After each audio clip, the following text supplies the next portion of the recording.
Hello friends, once again welcome to my channel Jazz the English. पिछले video lecture में हमने आपको syntax के अंतर्गत आने वाला पहला टॉपिक नाउन के प्रयोग से रिलेटेड जो रूल्स होते हैं उनके विषय में डिस्कस किया था। आज के इस चैप्टर में भी हम नाउन से रिलेटेड जो इम्पोर्टेंट रूल्स हैं उनके विषय में हम डिस्कस करेंगे। नाउन से रिलेटेड ही कुछ ऐसे वर्ड्स होते हैं जो बीमारियों को इंडिकेट करते हैं, जिसमें मम्स, दूसरा है मिजल्स। इसके साथ साथ कुछ खेल कूदों के नाम होते हैं, जैसे जिम्नास्टिक्स है, बिलियर्ड्स है, ड्रॉट्स हैं। ये ऐसे नाउन हैं जो कि सिंगुलर नंबर में ही प्रयोग किए जाते हैं। इनको हम प्लूरल नंबर यानी कि इनको हम बहुवचन के रूप में प्रयोग नहीं करते हैं। एग्जाम्पल्स देखते हैं। Mumps is an infectious disease.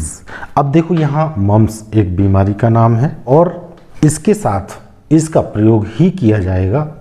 S लगाए तो हमको यहाँ कंफ्यूज नहीं होना है कि एस है तो ये प्लूरल है, इसलिए हम यहाँ से एस हटा दें। अगर हम एस हटा देंगे तो ये गलत हो जाएगा, इसलिए हमको ये ध्यान देना है कि मम्स अगर वर्ड कहीं यूज़ किया गया है तो उसके साथ सिंगुलर वर्ब भी प्रयोग की जाती है।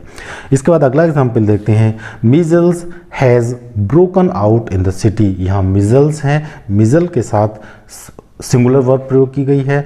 Gymnastics is not given enough importance in India. यहाँ जिम्नास्टिक्स का प्रयोग सिंगुलर फॉर्म में किया गया है, सही है बिल्कुल। इसके बाद अगला एग्जांपल देखते हैं। Billiards is not popular in our country.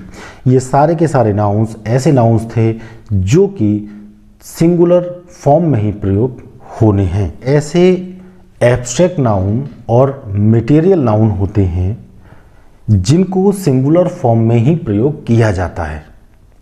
इनको प्लूरल फॉर्म में प्रयोग नहीं करते हैं, ना ही इनका प्लूरल फॉर्म बनता है।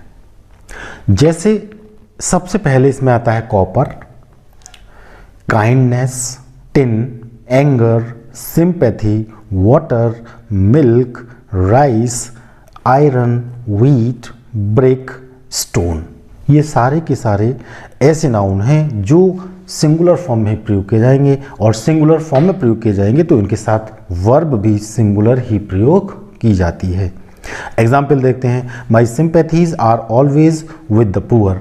यहाँ सिंपैथीज का प्रयोग गलत है, सिंपैथी ही प्रयोग किया जाएगा और सिंपैथी के साथ इज का प्रयोग किया जाता है। My sympathy is always with the poor. यहाँ ये सिंपैथी का प्रयोग करेक्ट है। यहाँ wheats are grown in India in a large quantity. यहाँ वीट्स नहीं होगा, वीट होगा, और जब वीट का प्रयोग होगा तो यहाँ आर के स्थान पर इसका प्रयोग ही होगा। Wheat is grown in India in a large quantity. अगला एग्जाम्पल।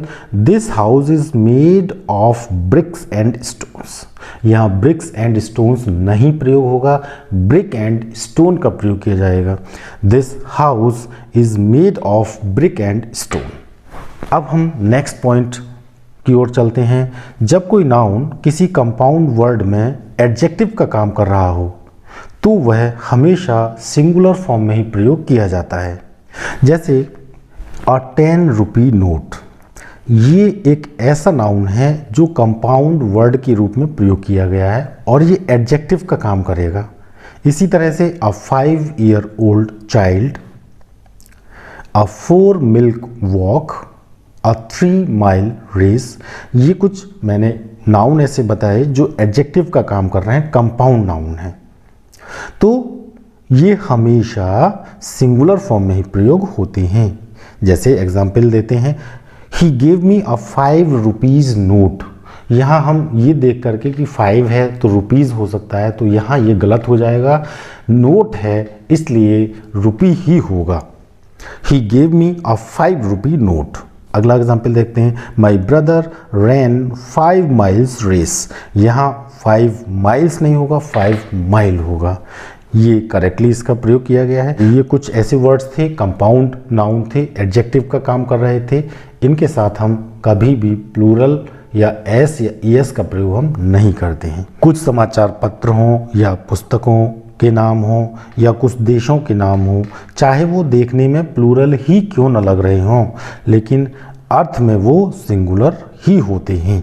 जैसे the United states of America has made great progress in science. यहाँ यूनाइटेड स्टेट्स ऑफ अमेरिका है, तो यहाँ स्टेट्स हमको लग रहा है देखने से कि प्लूरल है, लेकिन ये अमेरिका की स्टेट हैं, तो इसलिए यहाँ अमेरिका कंट्री का प्रयोग किया गया, इसलिए हैज़ यानी सिंगुलर वर्ब प्रयोग की गई है।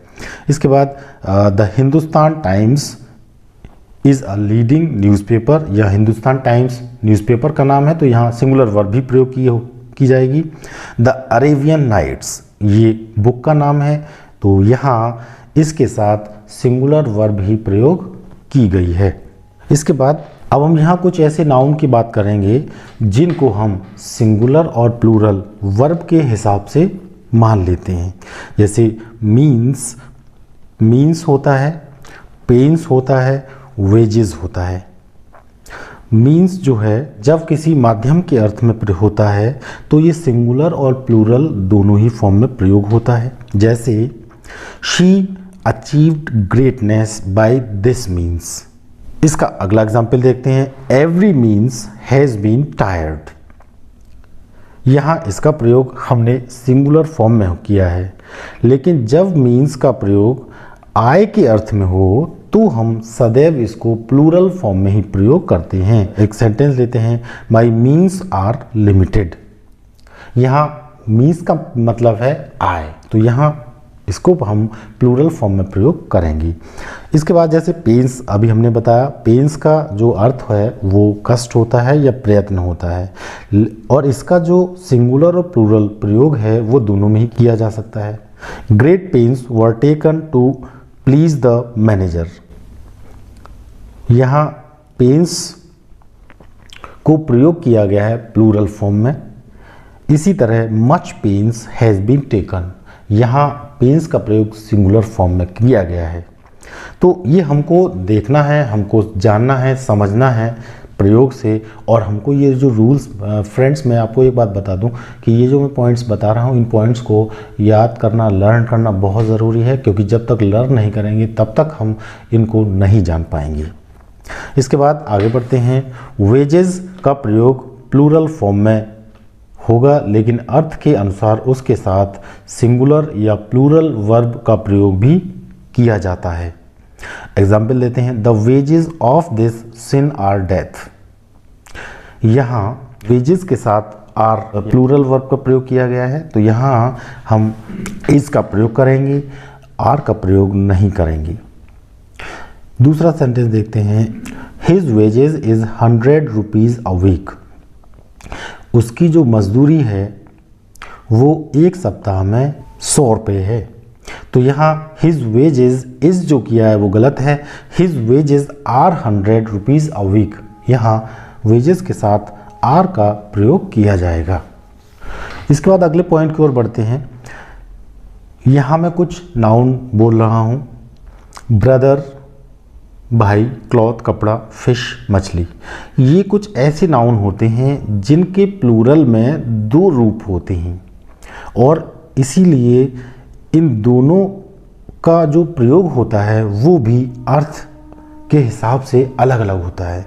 फॉर एग्जाम्पल देखते हैं, ब्रदर लेते हैं हम, जब इसका प्रयोग बहुवचन के रूप में होता है, ब्रदर्स होता है, sons of the same parents, यानी कि एक ही माता पिता के पुत्र, जैसे all brothers are living in peace. यहाँ ऑल ब्रदर्स का मतलब है एक ही माता पिता के पुत्र शांतिपूर्ण तरीके से रह रहे हैं। अब इसी की बात करते हैं, जब इसका बहुवचन ब्रेदरेन होता है तो इसका अर्थ होता है मेंबर्स ऑफ अ सोसाइटी, एक ही समाज के सदस्य। वी आर ऑल ब्रेदरेन, हम सभी भाई भाई हैं। तो यहाँ ब्रदर्स भी बहुवचन था, ब्रेदरेन भी बहुवचन है, लेकिन दोनों का प्रयोग भिन्न भिन्न अर्थों में किया गया है। क्लॉथ का यूज लेते हैं, जब इसका बहुवचन क्लॉथ्स होता है तो इसका मतलब होता है काइंड्स या पीसेस ऑफ क्लॉथ, कपड़े की भिन्न भिन्न जातियां या कपड़े के अलग अलग टुकड़े, अर्थात बिना सिले कपड़ों से होता है इसका मतलब। एग्जाम्पल लेते हैं, there are various clothes in the shop. यहाँ वेरियस क्लॉथ्स मतलब दुकान में अलग अलग वैरायटी के क्लॉथ्स, अलग अलग तरीके के क्लॉथ्स हैं, तो मतलब यहाँ बिना सिले कपड़ों की बात हो रही है। लेकिन अगर यहाँ हम क्लॉथ्स में CLOTHES कर देंगे तो इसका मतलब होता है गारमेंट्स यानी पोशाकें, सिले हुए कपड़े। We wear warm clothes in winter. तो फ्रेंड्स, ये ब्रदर, क्लॉथ का प्रयोग मैंने बताया। इसी तरह फिश का भी प्रयोग हम करते हैं। आज के इस वीडियो में मैंने आपको सिंटैक्स के अंतर्गत आने वाले जो पहले चैप्टर के इम्पॉर्टेंट रूल्स होते हैं, यानी नाउन्स के जो रूल्स होते हैं जिनके माध्यम से हम नाउन को सेंटेंस में करेक्टली यूज़ करते हैं, उनके विषय में डिस्कस किया है। आशा करता हूँ ये पॉइंट्स, ये रूल्स आपकी समझ में ज़रूर आएंगे। और फ्रेंड्स, अगर आपको ये वीडियो पसंद आ रहा हो तो आप इस वीडियो को लाइक ज़रूर कर दें और साथ में अपने दोस्तों में इसको शेयर भी कर दें। और हाँ, यदि आप इस चैनल पे पहली बार विज़िट कर रहे हैं तो आप इस चैनल को सब्सक्राइब ज़रूर कर लें, जिससे कि मेरे आने वाले अगले बहुत ही इम्पॉर्टेंट वीडियो जो सिंटैक्स से रिलेटेड होंगे उनकी नोटिफिकेशंस आपको सबसे पहले मिल सकें। तो फ्रेंड्स, आज के इस वीडियो में इतना ही। फिर मिलेंगे हम नेक्स्ट वीडियो में। तब तक के लिए मैं आपसे विदा लेता हूँ। Thank you very much.